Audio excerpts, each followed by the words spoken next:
So reverse goal setting is something that I feel is one of the most powerful concepts that you can use going into 2025.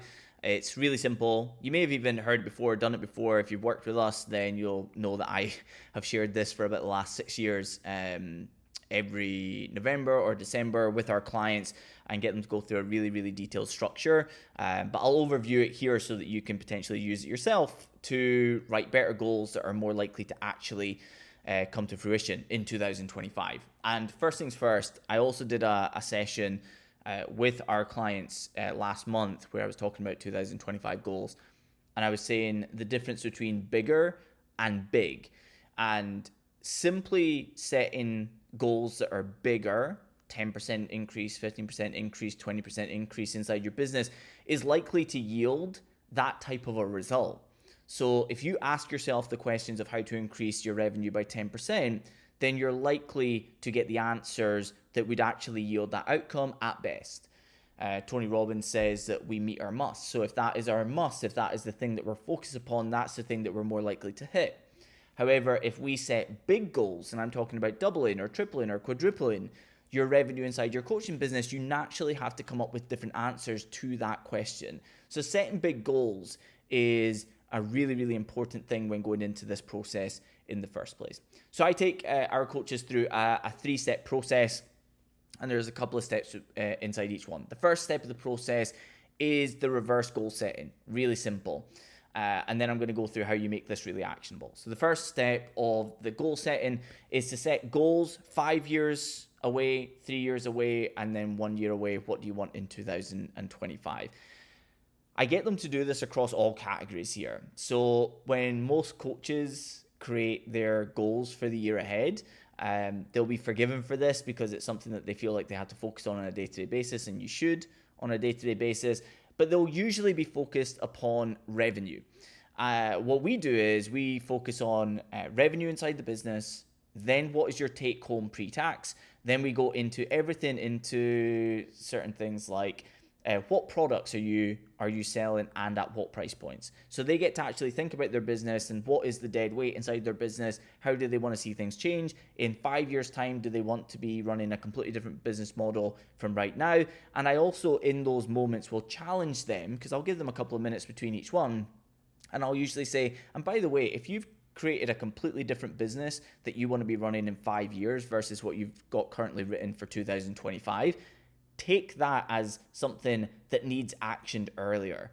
So very often people will think that the dream outcome, the dream business, especially if they've been in a mentorship that says, hey, there's one type of model that every coach needs to use and one marketing method and one this and one that. And it's very much just because the mentor wanted to be able to sell a 5-figure program that they don't have to change and everybody does the same thing at the same time in the same way, and it doesn't yield a very good results on the other side.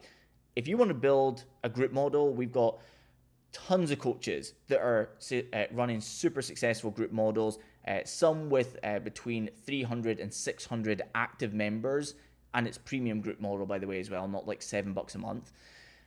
We've got tons of coaches who are running one-to-one and doing anything between 90K and 150K per month inside their coaching business as well. And we've got lots of people who are running low ticket offers into ascension models on the other side.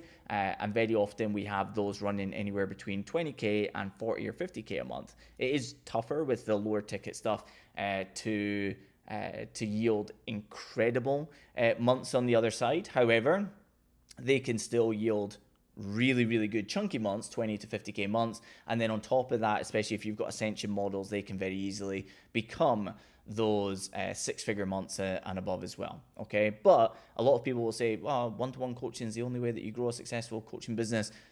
We've got tons of coaches who are running group models using our hybrid group model that is super, super successful. And we've got lots of coaches who don't want to do anything with group, who are running one-to-one at serious scale with tons of dynamite systems in place that allow them to be very hands-off with their marketing, whilst also in terms of delivery being able to be present, whilst also allowing other systems inside their business to take over, to make it scalable so they can reach more people and grow their coaching business as well. Okay, so just for instance, in that scenario, if you want to be able to run the coaching business that you want to be able to run in 5 years' time, you could probably be doing that in 2025 as well.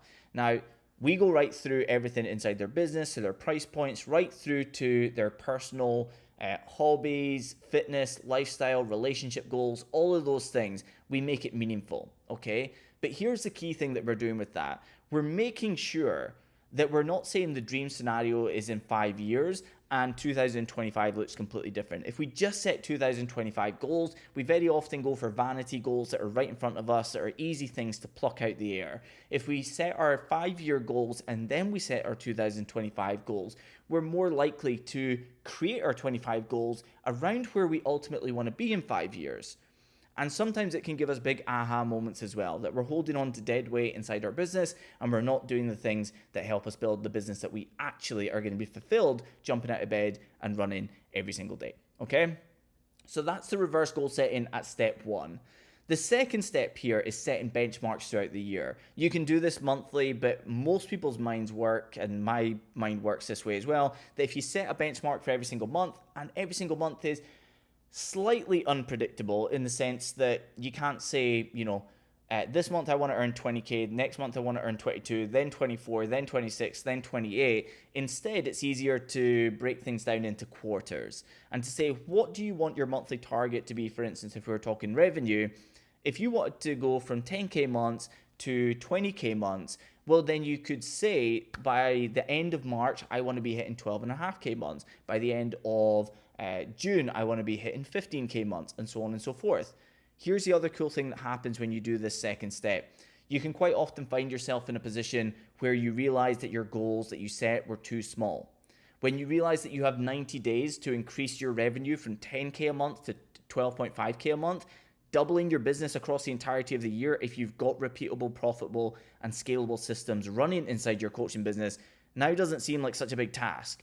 Doubling your coaching business without this simple step, this step 2 here, where we set those benchmarks throughout the year, will very often have us feel like, well, I'm just kind of writing down double my business because I kind of got told that I'm supposed to set big goals. When you set the benchmarks throughout the year and you realize that adding 2.5K to your monthly revenue in 3 months of strategic work is actually not something that's very difficult whatsoever. You can set bigger goals, okay? So for instance, that coach that's already successfully selling to a point in which they're making 10K a month, well, you might realize in that moment that instead of getting to 20K months, you want to get to 30K months, you want to triple your revenue. And to do that, you actually only need to add 5K to your monthly revenue every 90 days. As in 90 days time, you have to have the systems in place that by March, you have increased your monthly revenue from 10K to 15K. By June, you want to be at 20K months. By end of September, by the end of September, then you want to get to 25K months, and by December, you want to be at 30K months. Okay, so that's how you would set these so you can see where your targets are, and now you can work in quarters, which everybody should do, by the way. Most people look at their Stripe account every single day and they think, is it a good month or a bad month? You should be working in quarters anyway. It gives you a much greater picture of the trajectory of your coaching business at any given time, okay? And then the third step here is we take every single target for Q1, so the first 90 days when we set those benchmarks for 2025, and we set 3 action steps for each of the categories. And so for instance, if it was business revenue, it might be, I need to do this, this, and this. If it's, lifestyle or fitness, and you say, I want to get in a routine of going to the gym 3 times a week, well, you would set, I need to get the gym membership. I need to change my weekly diary so that these 3 sessions are built into the diary, and a third step there as well to help you towards the goal as well. And at the end of the session, I basically say to the clients, what I want you to do here is within the next 7 to 14 days, absolute max, I want you to put at least 1 day aside where the only thing you're doing is the 3 action steps for each of these things to get you closer to your Q1 goals for 2025.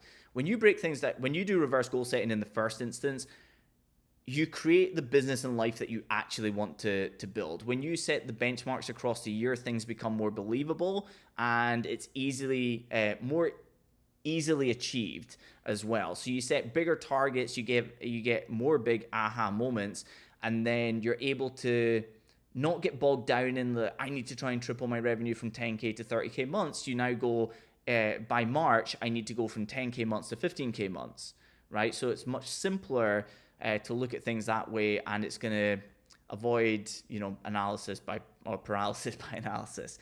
And then the final thing there is, what is the final thing there?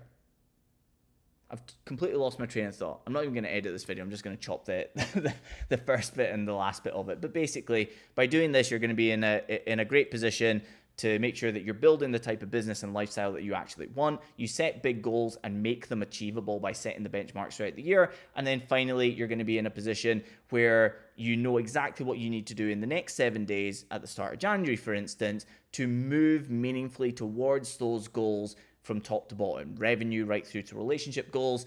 It's a complete game changer. And funnily enough, there are my worksheets, but I literally do them myself. And me and my wife were out for a walk the other day, and I was like, do you want to do the worksheets together? Yeah, well, anyway, probably won't happen, but I do the worksheets, and I really enjoy the process. So hopefully this has been valuable to you. If it has been, then let me know down below. Otherwise, everybody have a fantastic new year and 2025 ahead.